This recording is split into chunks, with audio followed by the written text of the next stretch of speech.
Sino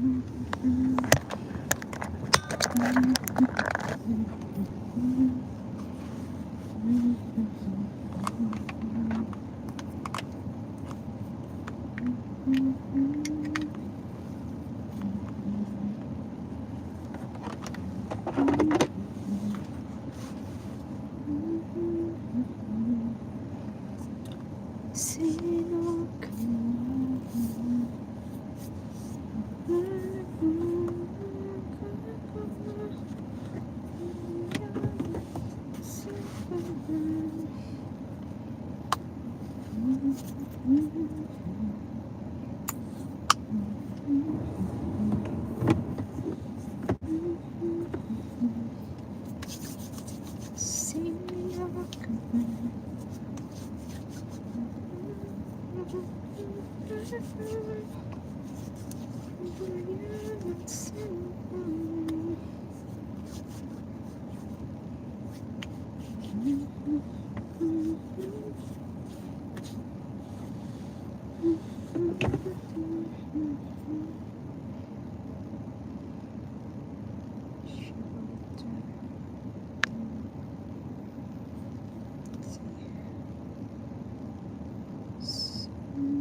Hello, Tatay TV. Thank you. How are you?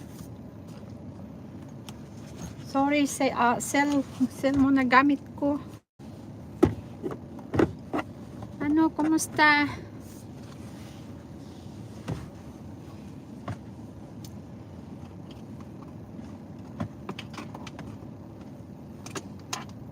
Hindi ka pa tulog?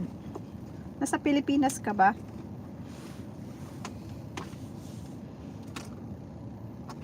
Kasi parang madaling araw na dyan eh. Halloween. Oh, Halloween. Tapos na ba Halloween dyan? Sa Pinas. Salamat sa pag drop by. Kakagising ko pa lang. Anong oras na ba dyan? Ba't ang aga? Ba't ang aga mo nagising?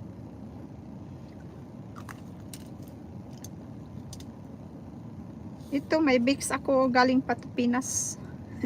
Inhaler. Vicks inhaler. I love this. Ba't ang aga mo nagising? Kabayan. Maaga pa yata dyan eh. 3 o'clock pa lang. Yeah, 3 o'clock kasi 2 o'clock dito eh. Aga-aga mo nagising. Yeah, madaling araw dyan. Pero ano pa rin yun. Masarap pa rin ang tulog ng ganong oras.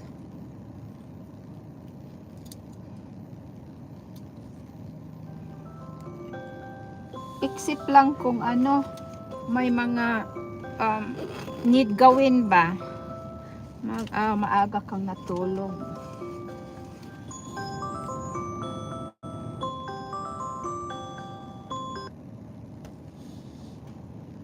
nung umuwi kami dyan dati.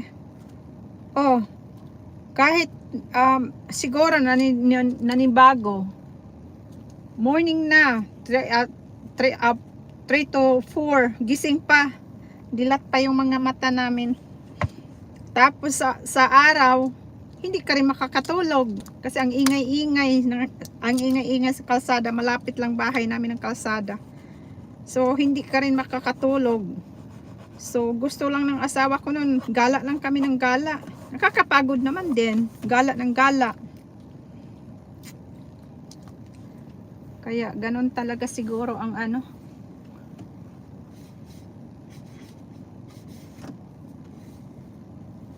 Umiinom na lang kami ng ano, minsan umiinom kami ng pampatulog, yung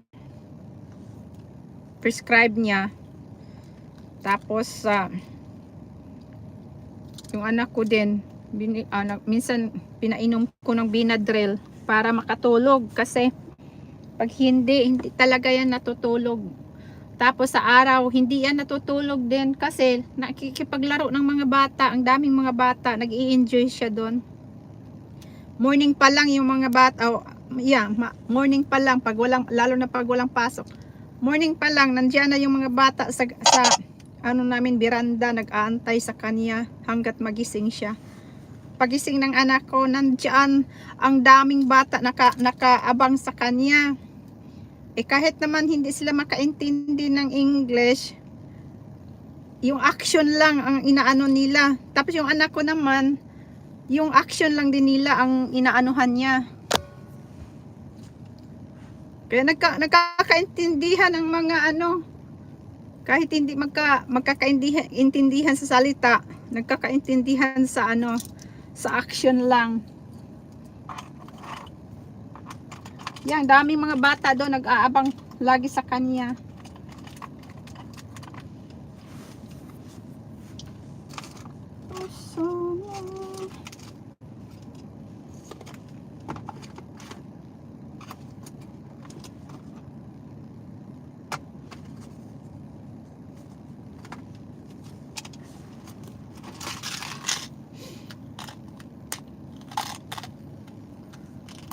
Buti hindi crowded diyan. Ano naman, Halloween, di ba? Holiday yun, holiday diyan. Walang pasok. Wala pang pasok pag Halloween.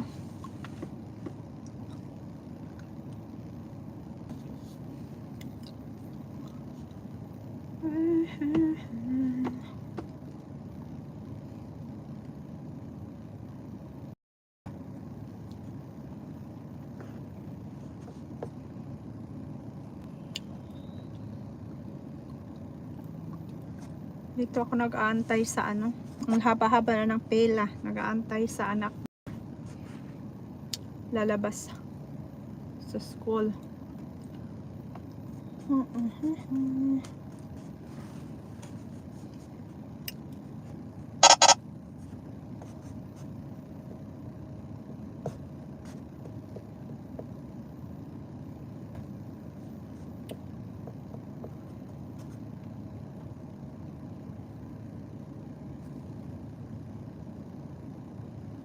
Wala, nandito ako sa ano, sa Tennessee.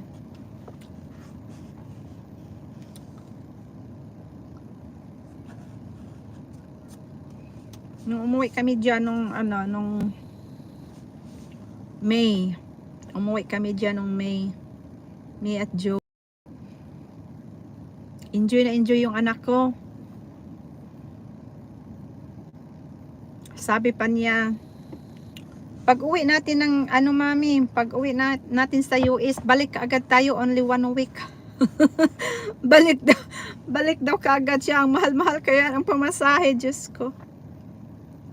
Sa ano, Cebu, Camotes Island, probinsya. Kaya nga takot ako sa ano pagsakay ng ano, pagsasakay ka ng boat, lalo na pag maalon. Takot ako sa alon. My gosh. Lalo na yung namumuti na yung mga ano, yung dagat. Yung alon ang lalaki. Nakutkot akong sumakay ng ano, bangka. Matakutin na ako eh. Lalo na yung ano nung pag-uwi namin kasi May. Laging maalon. Ay yung maalon at saka mahangin kasi laging may bagyo-bagyo.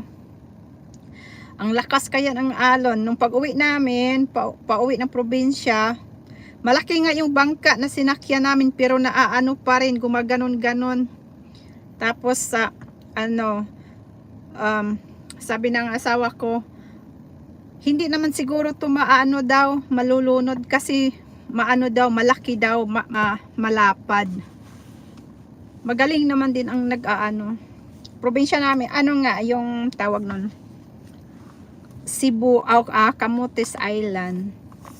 Kaya gusto ng asawa ko doon sa island kasi maraming mga magagandang ano ba, paliguan, mga white sand.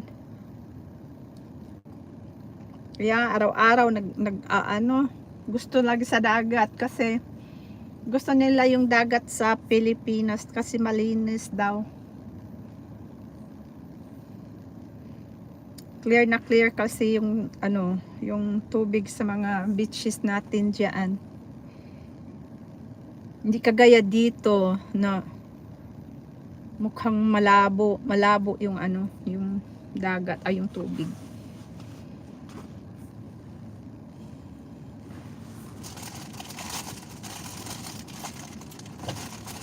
Di ba Halloween diyan sa ano? Di ba Halloween? 2 na ba ngayon diyan? No, 1 pa pala. So Halloween, ano nga? 1 pa diyan, di ba? On November 1. So kasi nga anak, ting panagkot sa Minteryo. Masarap ang mga biko at ano ngayon, budbud. Yan ang namimiss ko eh. Biko, bibengka, budbud, sikwati. Namimiss ko yun.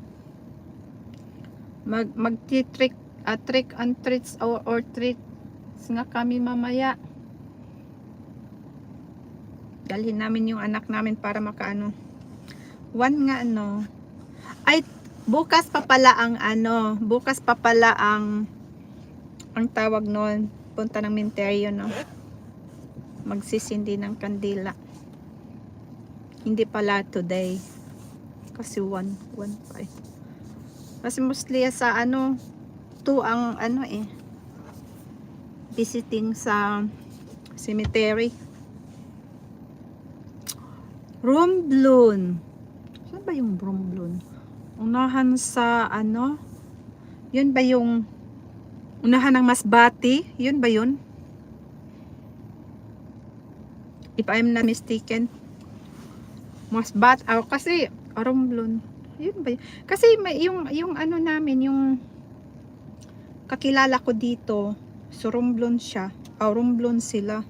Pero malayo daw yung sa kanila, probinsya eh. Probinsya. Yeah, probinsya yung ano. Yan, nandito na yung nandito na yung anakis ko.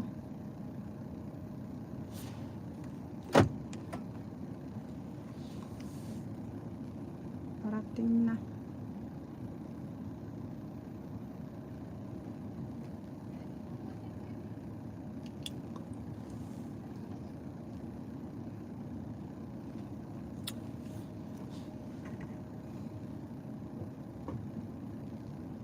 Yun nga no, malapit sa Masbate.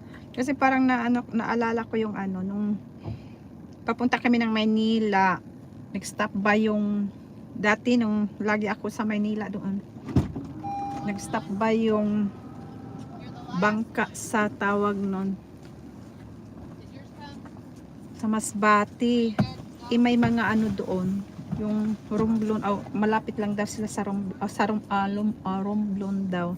Sabi ko, gaano ba kalayo yung malapit lang daw. Sasakay lang daw sila ng yung maliit na bangka. Oh, sure. So I can grind on blood fruits. How are you And in I have school? $10. I'm just kidding. How are you in school today? Why you're so wet? Huh? You're so wet. I'm not wet. You playing outside with jacket in it? Why you did not Still, take it it was off? freezing. Hmm? It was Oh yeah, it's cold, but you have long sleeve in a way. And anyway, I don't even take off my jacket in the first place. Why? You need to. Nope. I feel fine. It's hot. You know the sun. It's cold, but the sun is I only take it off shining. in PE class, which is on Friday. Hmm.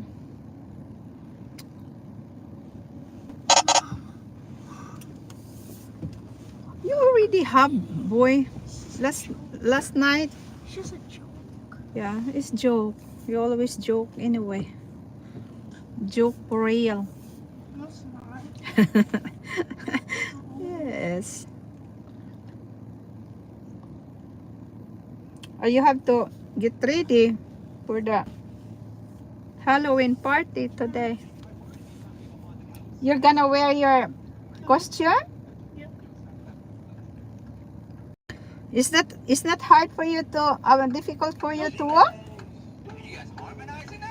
Make this slower. She knows. Hey.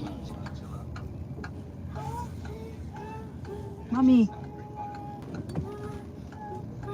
Caution, speed trap ahead.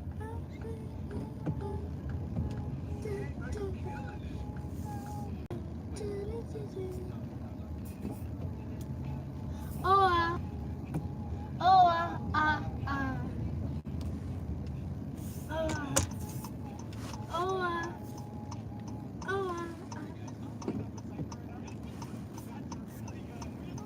Speed trap.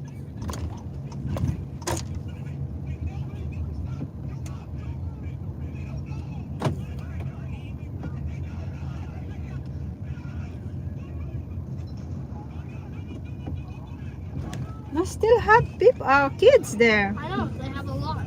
Why? I don't know. I thought they are the first. Come on. I thought they are the first to pick up.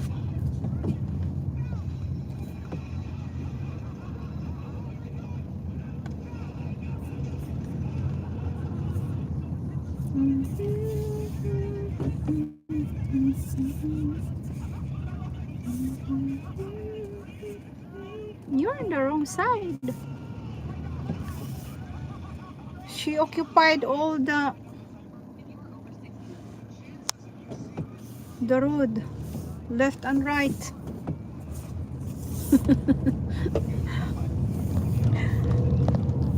Yeah, she was confusing where she go.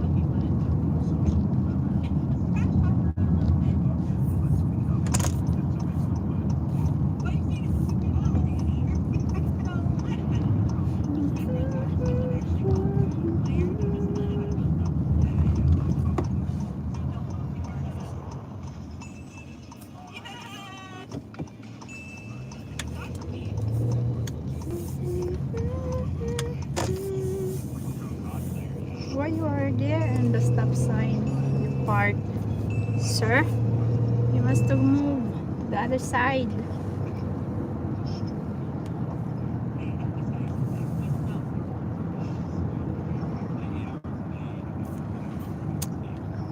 Somebody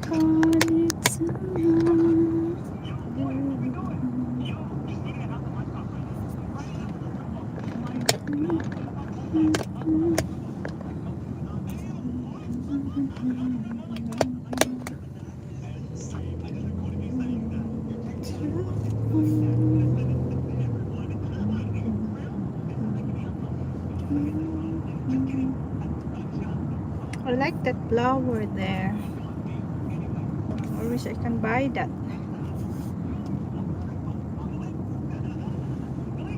Oo, parang countryside lang siya ba? Yung hindi siya crowded, hindi siya maraming sasakyan na ano kami. Hindi talaga kasi kami sa Totally City. Sa Totally City is talagang napaka-crowded doon. parang sa atin, parang ano lang ba, yung parang subdivision, ganon.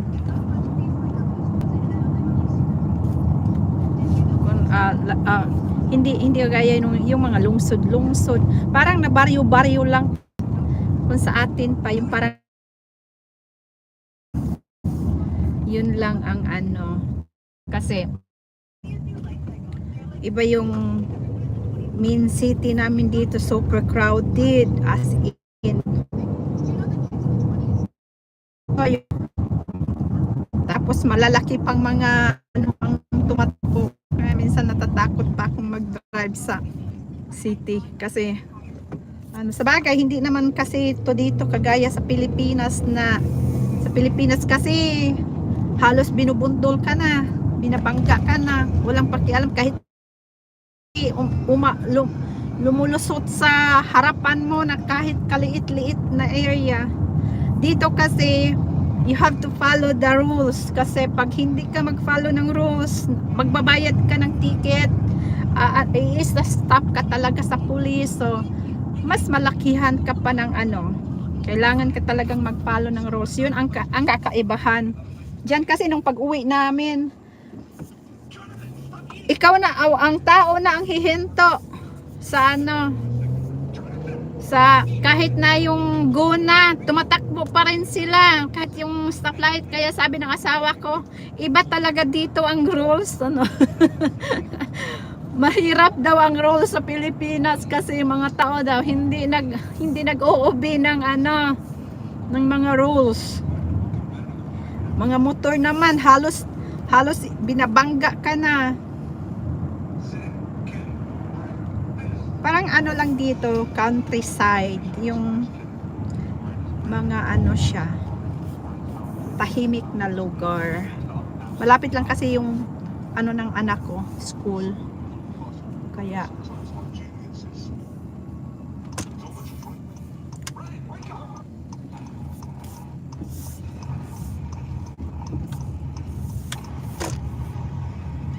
dami ng dahon dito, naglalaglaga na yung mga dahon. Kagabi yung tomato ko, sabi ng asawa ko, kunin natin yung mga tomato kasi nag-frozen kami kagabi dito. Yung mga dahon ng halaman, yung dahon ng saging is nalutong-luto na siya, yung parang ano na, ganon ang ano dito. Pag mag-froze up dito, talagang lahat ano, mga bahay dyan, mga walang bakod. Yeah, yung iba mayroon, yung iba wala. Kasi minsan kasi, ayun ang ano dito walang, yun ang ano dito na minsan walang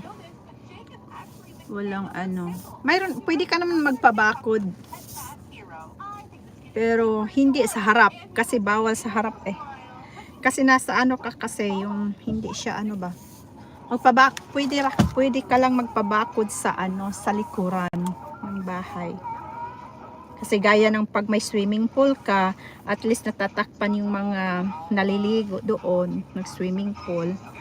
Kaya bawal ang ano, ang magpabakod sa harap.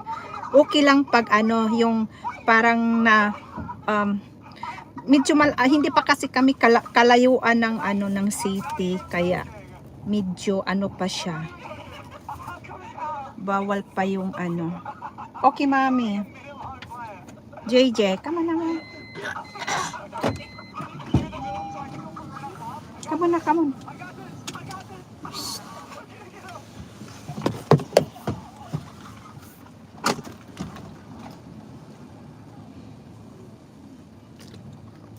Pinapasok ko yung sasakyan ko kasi pag mag-frozen, gaya ng mag-snow, ang hirap anuhin, linisin ng window, tanggalin yung mga snow. Hindi ako marunong mag-ano. Tsaka ayaw ng asawa ko rin mag-drive ako ng ano, ng snow kasi madulas, lalo na pag ano, yung may black ice, yung tinatawag nila na hindi mo makikita yung ice sa kalsada na ano na pala, nag yellow doon, tapos yun slidey yan. Kaya Mahirap mag-drive. Hirap dito pag ano winter. Gusto ko yung ano normal lang, hindi winter, hindi summer, yung nasa katamtaman sana. Wala, hindi mangyayari yun eh. Ba't naka-hide yung ano? May message na naka-hide. Ano kaya yun? Saglit lang. Wala lang talagang disiplina ang Pinoy. Hina-hide yung ano, yung message mo. Yeah. Na-hide yung ano, na-hide yung message. Oo nga. Kaya yun ang maano sa atin kasi masisipag tayo pero nandiyan yung hindi marunong hindi rin marunong save for the future. Kasi ang laging iniisip ang sa ngayon lang, hindi iniisip ang sa anong bukas, masipag naman talaga tayo eh. Kaya ang hirap lang kasi sa atin minsan hindi kasi yung parang ang isip kasi parang stick to ganito mag-aano ako sa ngayon lang ganyan. So health review hidden by it's very different ba dito kasi sila mga kuripot ang mga may sila workout talagang workaholic sila mga tawag nun.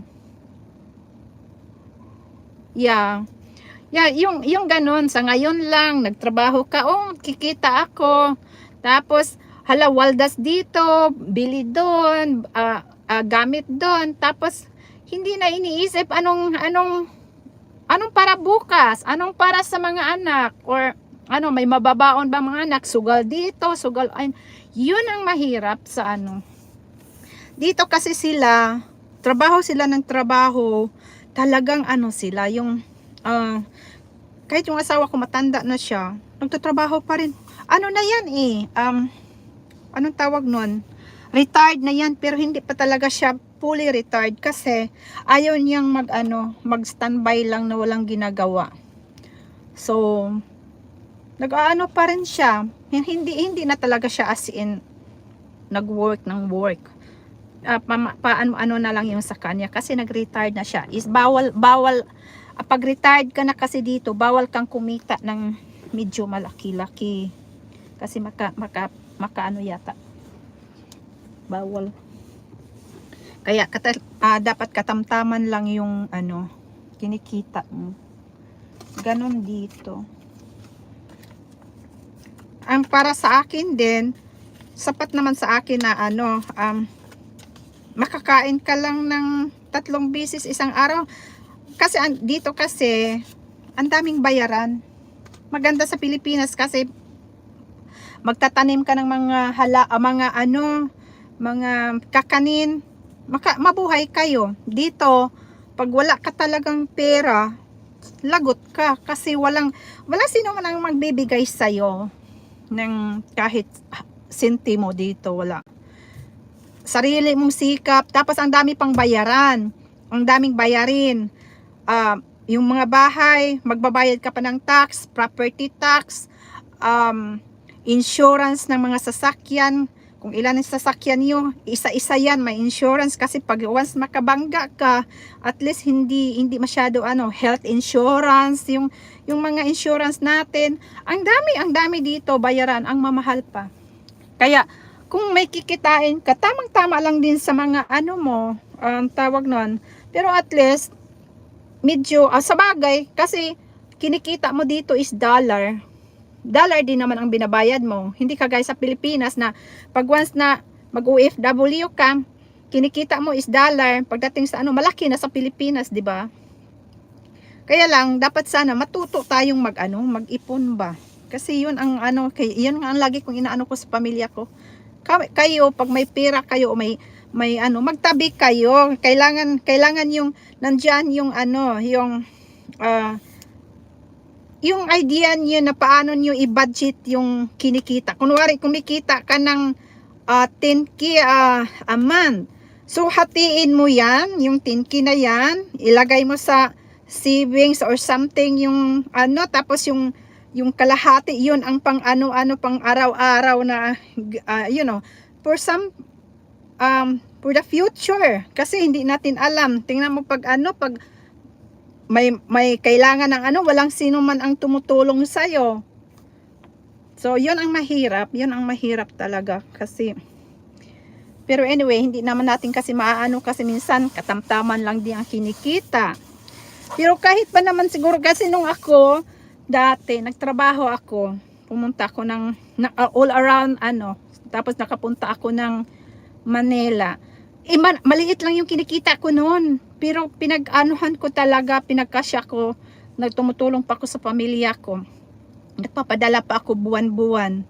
Tapos, may nakaipon pa ako ng kasi talagang, kung sasadyain mo talaga na mag-ipon ka, is makaipon ka talaga. Pero pag iniisip mo lang talaga ang this time, tapos not in the future, walang mangyayari, di ba?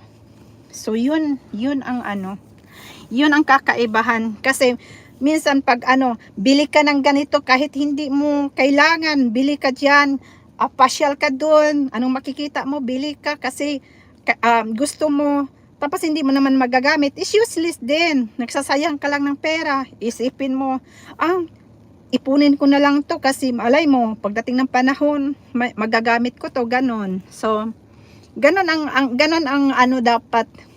Kasi ganon ako nagbukas talaga ako ng noon, account ko para lang talaga yung kasi pag nandiyan lang sa kamay mo, hindi mo talaga na magastos mo yon. So, talaga ako, tapos yung pamilya ko noon, ayaw nilang maniwala na wala akong pera. Oo, noon kasi alam nila na marunong talaga akong humawak ng pera. Kaya sasabihin mo pa na wala akong pera, sabihin, hindi daw sila maniniwala na wala akong pera. So, tapos, nakapag-abroad ako noon. Nakapag-abroad ako noon ng sarili kong sikap. Kapunta ako ng sarili ko lang talagang sikap. Walang sino man ang tumulong sa akin noon. So, tapos, yun. Kasi, tawag nun, iniisip ko talaga ang anong kinabukasan kung sa pa. Kaya, ayun. Depende kasi sa tao kasi din. Meron kasing tao na masinop sa kuripot ba? kuripot kasi ako noon eh. Hindi ako yung tao na pag gumagastos ako, pero inaano ko na yung ginagastusan ko is talagang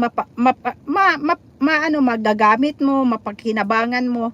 Kasi nanghihinayang ako sa pera, ang hirap hanapin kaya ang pera. Tapos ganun lang, gastusin mo lang ng parang iwawaldas mo lang, hindi pwede yun. Kasi parang nanghihinayang ako dugot pawis mo yun, yung mo dyan, tapos isugal mo lang, parang ang sakit sa damdamin. Kaya sabi ko, ayaw kong kung ano man yung nakikita ko sa ibang tao, ayaw ko talaga gawin sa sarili ko. Kasi sabi ko, ayaw kong balang araw maghihirap ako. Walang sino man ang malalapitan mo, kahit kamag-anak mo, hindi ka nga tutulungan eh. Kahit mayroon nga sila, sasabihin pa wala. So, wala ka talagang kundi sariling sikap mo lang. Ultimo, pamilya mo, hindi ka tutulungan. Yan ang salamat. Yan, kasi maliit pa kasi ako noon. Laging pinapaalala lang papa ko at mama ko yung paano maging na tao, yung independent. So, nag-summer job ako, grade 5 pa lang ako, pag ng grade 5, nag-summer job na ako noon. Punta ako ng Ormoc City. So, until pagkatapos uuwi ako kasi magpatuloy ako ng pag-aaral. Pag after ng school, end ng school, magsa-summer job ulit ako. Kaya doon ako na ang hirap pala kumita ng pera. Kasi sabi ko, ayaw ko lang laging nakaupo ka dyan, nag-aantay ka na may magbibigay sa'yo. Hindi ganon yun. Hindi kasi based on my experience, nung time na may collateral ka pa, nag-aano ka ng collateral, sinasabi mo pa, mayroon kang iko-collateral, maghiram ka ng ganyang halaga, tapos may collateral ka pa na na kung sakaling at that point na hindi ka makabayad sa time na sinisit up mo, kung sakaling hindi ka makabayad kaagad, pwede mo makuha yung collateral na inano ko, ganon. Naku, never talaga. Kaya never ko yan, hindi ko talaga yan makakalimutan sa buong buhay ko. Kaya sabi ko, nagsikap talaga ako noon sa sarili ko. Kasi never na akong umulit nag-ask ng anything help sa mga kamag-anak ko or kakilala mo. Never ko na, after na dininay nila ako, one time nag-ask lang ako ng favor based on my experience lang. Sabi ko sa sarili ko, inano ko talaga sa sarili ko, ayaw ko na talagang mag-ask pa ng help kasi parang ako ang napahiya tuloy ako sa sarili ko na parang ang baba-baba ng tingin nila sa akin, ganoon, kasi mahirap lang naman kami. Hindi ko ikakahiya, yung mahirap lang ako noon. Yun normal lang ba na kaya sabi ko, never ko na talagang gawin na mag-ask ako ng help. Sabi ko, magsikap ako ng mabuti para sa sa pamilya ko. Kasi ang iniisip ko talaga, una kong tulungan pamilya ko talaga. Hindi ko iniisip yung sarili ko. Iniisip ko yung pamilya ko, paano ko sila iangat na habang buhay pa sila mama at papa. Gusto kong makaranas man lang sila ng kaginhawaan sa buhay. Ganon ang mindset ko noon. Tapos yung bahay namin noon, barong-barong lang yung mga ganon, yung nipa lang, coconut lang leaves ang namin noon, kugon, ganon. Sabi ko, nung nagtrabaho ako, sabi ko talaga sa sarili ko, una ko talagang gagawin, bibili ako ng roof sa bahay, yung metal, basin. Yun ang una ko talagang sa sahod ko, pinadala ko kaagad, pinabili ko ng ganon. After nun, pinarenovate ko, dahan-dahan, pinarenovate ko yung bahay, ganon. Para talaga maano ko yung pamilya ko na kahit papano, makaranas man lang sila ng hindi man lang buong buhay nila, ganon lang din ang namin, yung nararanasan nila kasi sobrang hirap na nga, ganon pa rin talaga hanggat mga anak nila tumatanda na, ganon pa rin ang buhay nila. So, sabi ko, ako lang siguro ang anak nila na nag-iisip na paano sila iangat. Ganon ang ang mindset ko. Sabi ko, kaya nagagalit ako sa mga kapatid ko noon kasi hindi man lang nila iniisip paano mo tumulong, paano nila tulungan ang parents namin. Yun ang isa lang talaga ang hinihingi ko, na matulungan sila kahit man lang kunting bagay. Ang aga-aga nag-asawa ng mga kapatid ko. Galit na galit ako, hindi ko nga sila kinibuan nun. Pero alam mo na, mahal mo talaga mga kapatid mo kahit no matter what. So, nung time na sabi ko lang sa sarili ko, okay, magtrabaho ako ng maayos para lang talaga matulungan ko yung pamilya ko. So yun, hindi ko nga akalain makapunta ko dito sa labas, sa ibang bansa na ganito. So, iba talaga, mas maganda kasi ang may inaano ka sa sarili mo kaysa sinisit mo lang yung mind mo na tama na yung buhay ko ganito kasi ano ba naman ang mapapala ko, ganun lang naman ang buhay. Magsikap ka ng maayos para guminhawa konti kahit papano. Hindi man sa pag-ano na, hindi ko pinapangarap ang yumaman. Ang inano ko lang simpleng buhay, basta medyo may kaginhawaan konti. Yun lang. Yun ang ano, hindi para sa akin hindi ako nag ng yayaman ka. Gusto ko kasi katamtamang buhay lang. Yung normal na makakakain ka lang, may sapat na ano, makakabayad ka sa mga utang. Yun. Tama, sapat na sa akin yun. Kasi magkaiba kaya nung ano, nung dinididma ako ng ano, nung time nag-asa ko ng favor. Never ko talaga yan nakalimutan sa buong buhay ko. Kaya minsan, masakit. Pero pag sila ang nag-aas ng help sa'yo, parang ikaw patuloy ang nahihiya na mag-no. Kaya, tumutulong ako. Ako pa nga yung ginagawang ano, inaaway para lang makwits ang utang. Ay, hinayaan ko na. Sabi ko, pira lang yan. Kaysa yung mag-aano ka pa doon. Yeah, hinayaan ko na lang. Sabi ko, inaaway ka pa kasi ganyan-ganyan. Tapos, inaaway ka para lang makwits yung utang. Okay lang. I mean, that's their choice naman. So, yun. Yun ang experience ko sa buhay ko. Kaya, inano ko talaga na maging ayaw kong maranasan sa anak ko din yung nararanasan ko. Kaya yung anak ko, tinitrain ko talaga siya paano mag-save ng sarili niyang pera. Kahit pa konti-konti. Ginawan ko siya ng piggy bank para ilagay niya doon yung mga bigay-bigay sa kanya. Tapos bahala na yung papa niya mag-ano sa kanya kung saan ilalagay yung pera. Ganon ang kasi sabi ko, ayaw kong mararanasan mo yung nararanasan ko na kahit kapamilya o kapatid mo pa, pinaghindian ka. Sasabihin mo pa. Kasi akala nila hindi ka makakabayad. Takot silang hindi mo mababayaran yung pera na uutangin mo. Yun. Sabi ko, kahit halos magmamakaawa ko na please, pag bayaran kita, inanuhan mo pa ng time, dalawang buwan or something. No.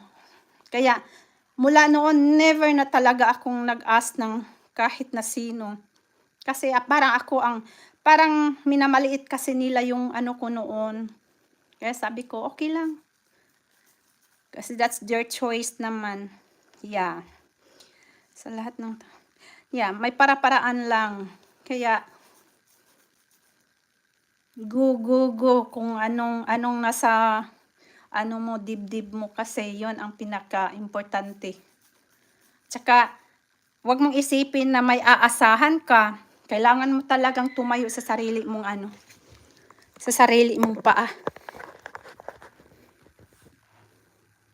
Saan ba yun?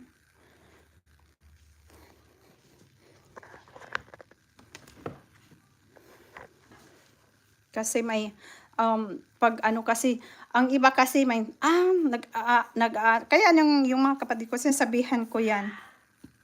Kayo wag kayong basta-basta umasa ng umasa kasi hindi ano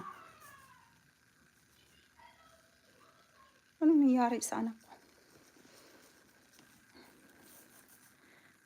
Grabe talaga yung ano ko, nasaktan talaga ako noon. Naiyak-iyak ako noon, buong buhay ko talaga hindi ko talaga makakalimutan. Maliit na bagay, maliit na halaga lang yung inano ko. Pangdagdag ko lang ba kasi paalis na ako noon, wala man lang akong pang pocket money, ganon. Kasi sagad na talaga yung naipon ko kasi yun nga, wala namang sinumang tumulong nga sa akin. So lahat ng naipon ko at hindi ko naman aanuhin yung pamilya ko na mangutang para lang sa ano ko. Ayaw kong magka-problema sila na wala ako. So, tinatry kong, kasi may sarili akong hayop na yung pinapaano ko ba. So tinatry ko talagang mag-ask ng kaunting favor lang. Sabi ko, pwede bang makahiram lang ng ganitong halaga. Pang pocket money ko lang, sabi ko. Hindi talaga. Tapos bago pa yun sila bago pa yun sila na nagbinta ng hayop na malaki ang kita. So, sabi kasi ng na yun daw yan. So, nag-try ako, sige nga. Ayun. Ay naku, hinindihan ako. Kaya, masakit. Kaya sabi ko, kasi takot silang hindi ako makabayad daw. Ganon. Maliit nga ang tingin kasi medyo may kaya-kaya sila eh. Medyo nakakaangat-angat sila sa buhay noon. Kaya, kami kasi, pobreng makaluluoy ba kung sa pa Bisaya. Lalo na parents ko, sobrang hirap namin noon. Hindi ko talaga inaano yung kahirapan namin noon na sinabi ko lang sa papa at mama ko, hayaan niyo pa, darating ang panahon na maiahon ko kayo ng padahan-dahan. Hindi man biglaan, pero dahan-dahanin ko na sana makaangat-angat konti. Ayun nga, natupad ko nga sa kaanuhan. Tapos yung tao na hindi man lang panay yung parang nagsisilos or something, may inggit or something. Ewan ko, inggit ba ang tawag nun kasi pero hindi ko pa rin binago yung pag ko sa kanila, pag-treat ko sa kanila. Parang pamilya pa rin. Hindi ako pero deep inside on my sa ginawa nila, masakit sa akin, pero ko lang ay kung sa pa pinatawad ko na sila.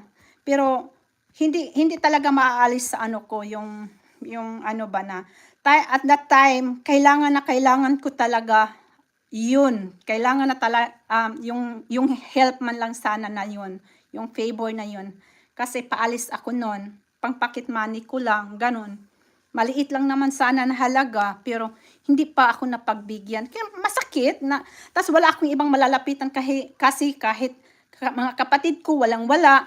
Ayaw ko kasi silang maghirap din na mangutang sila para lang sa akin. Sabi hindi, ayaw ko. Gagawa ako ng paraan, sabi ko. So, ang ginawa ko, yung mga alahas ko, yung mga bracelet ko, yung so, piniprenda ko siya. Ko sa sanlaan, sinasanla ko siya. Doon, yun ang Tapos nung first sahod ko, pinakuha ko yung naprenda ko ng mga alahas. Yun ang ginawa ko noon. Kasi, sabi ko, ayaw ko yung maghirap yung parents ko na mangutang para sa akin. Sa awa ng Diyos, nakaahon din. I keep on praying lang. Pray lang naman talaga ang kapalit eh. Pag may mga ganon talaga yung nasa yung parang ang dibdib mo is sumasabog. Let's keep praying. Yun lang. Pagdadasal lang talaga, hindi mo siya maano. Ang pagdadasal, hindi talaga yan na sa tawag nun. But anyway, I'm sharing my experience lang. Dati, sa tuwing nagsasalita ako ng maiyak-iyak pa ako. But, I'm okay now. So, I give na lang. That's my lesson learned for me na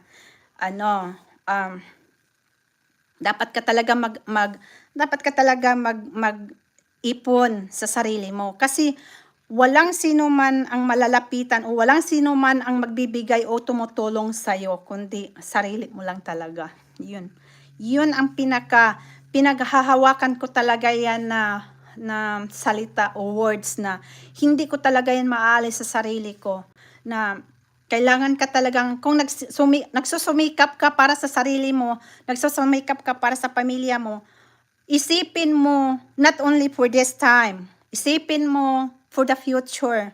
Kasi pag once na mangangailangan ka na, wala sino man ang tumutulong sa'yo, kahit magbibigay ng piso dyan, hindi yan sila magbibigay sa'yo.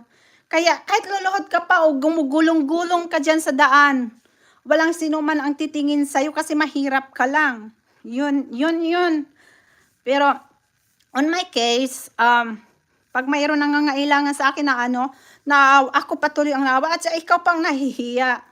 Tapos pag ikaw pang minamasama. So, I mean, it's okay. Only God knows na lang for everything.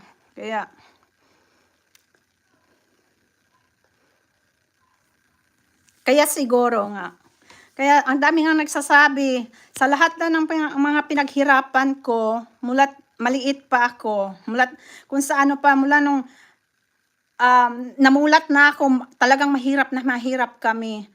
Yung una, hindi ko talaga makalimutan yung 5 years old pa lang ako, sabi ko, magsikap talaga ako at ayaw kong mag-asawa ng maaga kasi gusto ko talaga matulungan ang papa at mama ko. Yun talaga ang ko. Sa ko kasi, hindi lang mama at papa ko ang inaano ko, pati mga kapatid ko. Siyempre, maawa ka ba? So, at saka nung namatay na ang papa ko at mama ko, ang papa ko namatay sa virus. Mama ko namatay sa nung nabuntis yung kapatid ko na naghirap na manganak. So, pero at least nakaranas sila ng medyo before sila umalis. At least nakakaano sila ng kahit kunting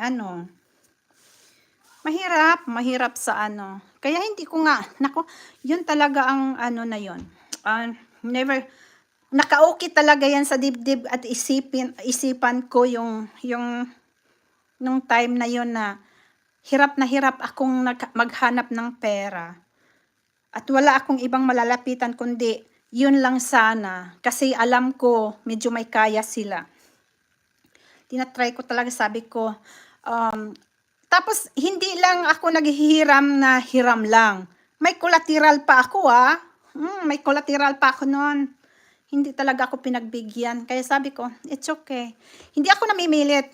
Sabi pa ng papa ko, siya na daw, pupunta daw siya doon. No, wag na. Kasi hinindian ka na once. Ayaw ko nang mamimilit na magbigay lang sila ng sapilitan dahil namimilit ka.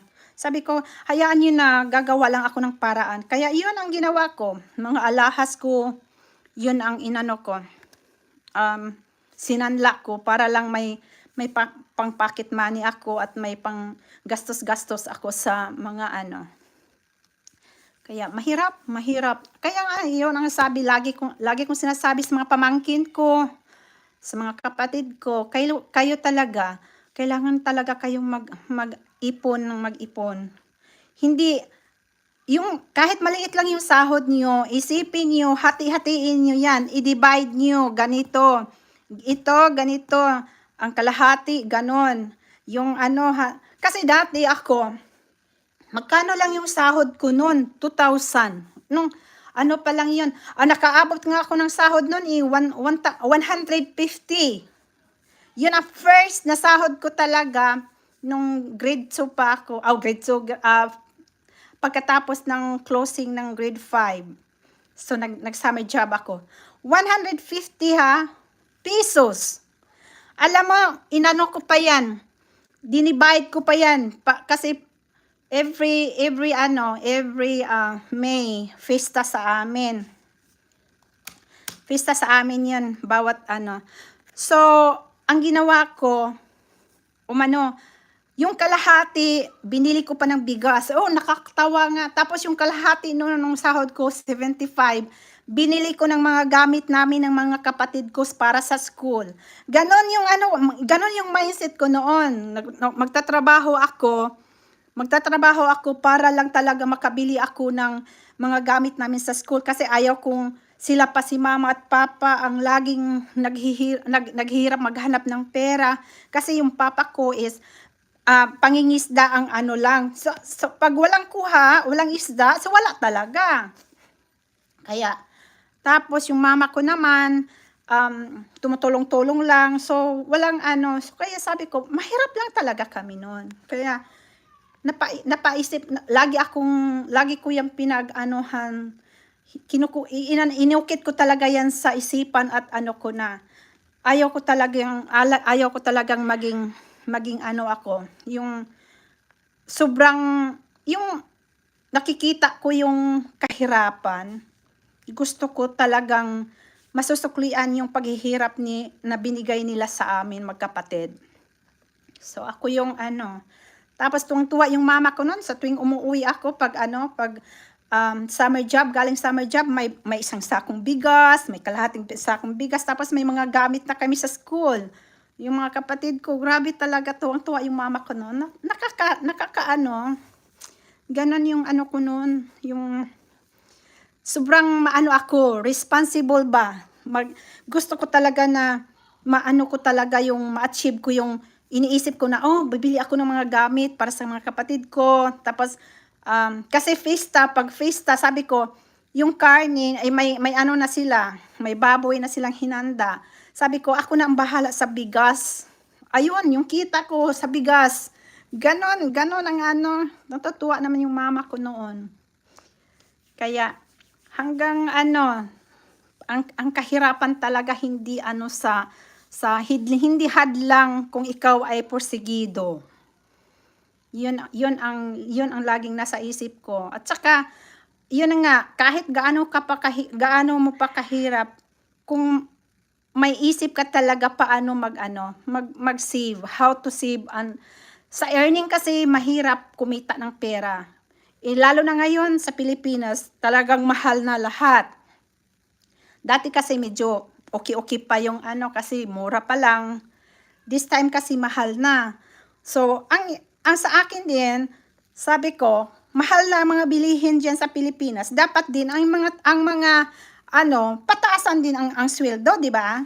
Kasi pamahal ng pamahal. Paano naman kung ang sweldo is ganun pa rin? Useless, wala din. Kaya ay nako, it depends lang talaga siguro. Basta yun lang experience ko sa buhay ko. Thank you for listening. Sana may natutunan kayo sa sa tawag nun. At saka kung pinagkaitan kayo ng isang bisis, huwag niyong ipilit na sige pa kayo para lang talaga matupad niyo yung ano niya. Hayaan niyo, ipasa Diyos niyo na lang. At saka kayo na mismo ang gagawa ng paraan na hindi na mag-bother sa ibang tao. Yun talaga ang ano ko. After noon talaga na never na talaga akong nag-ask ng sa mga kamag-anak ko or kaano ko. Never ako nag-ask ng, ay, pahiram naman ng ganyan, pahiram naman ng ano. Never na talaga. Mula noon, first time lang talaga akong nag-ask ng ganon. Tapos, inano pa ako, yung parang, inanuhan pa ako ng no. Kaya sabi ko sa sarili ko, ngayon nga lang ako naghingi ng favor eh. Tapos, ganon pa ang naranasan ko. Kaya never, ayaw ko na talaga. Kaya, in my mind, sabi ko, gagawa ako ng paraan na hindi na ako magbabother ng ibang tao. So, yun ang ginawa ko talaga. Bumalik ako ng Manila noon. Bumalik ako ng Manila kasi paalis na ako. So, sabi ko, wala talaga akong pang pocket money. Kasi, yung pera ko, tamang-tama lang sa pamasahe sa eroplano. So, sabi ko, wala talaga akong pang pocket money. Ayaw kong isaanla yung mga alahas ko sa Cebu kasi walang walang magkukuha. Kaya sabi ko, sa Manila ko na isasanla kasi may mapagkakatiwalaan ako doon, sabi ko. So, doon ko na pinaano yung mga alahas ko. Kaya nung time na pinakuha ko yung mga alahas ko, nawala din lahat. Kasi yung pinapakuha ko ng alahas ko, inano din nila, yung parang pinalabas na nawala daw, ganon. Kaya, sabi ko, only God knows na lang sa lahat. Tapos, pag ko pa, pinaghirapan ko yung nag sila ng malaking pera, ganon. Tapos, na-quits lang kasi inaway ka pa. Kasi, ganon. So, Sabi ko pinabayaan ko na, hindi ko na binalik-balikan 'yon noon, yung mga ano, sabi ko hayaan niyo na. Pera lang naman 'yun eh, makikita pa 'yun. Kaya mahirap ang buhay, Diyos ko. Yang naranasan ko, mahirap lang kami noon, as in. Kumakain lang kami ng ano, minsan lugaw-lugaw, asin. Yun. Hindi ko ikakahiya yun. Uy, my God. Ang kahirapan, hindi ko ikakahiya talaga. I'm so proud pa. Proud ako na ano, mahirap lang kami. Kasi doon ko talaga na ano,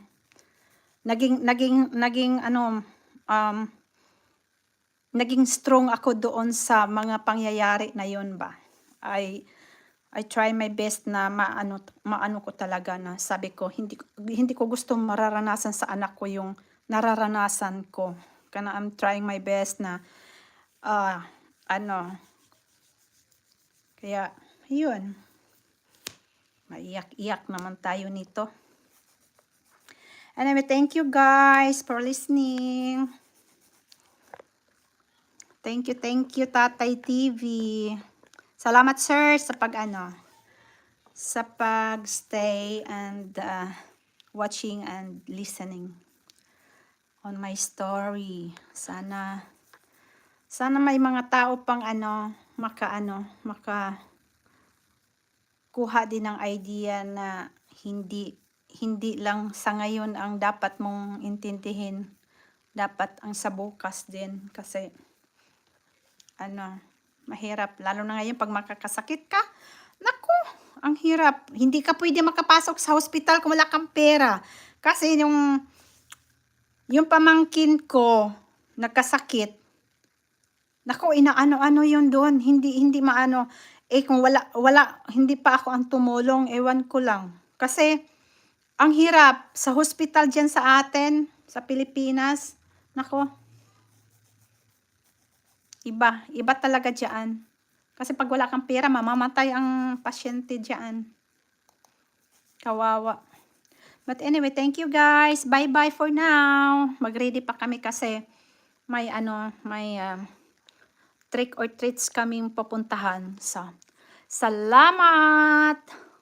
See you next time. Bye-bye!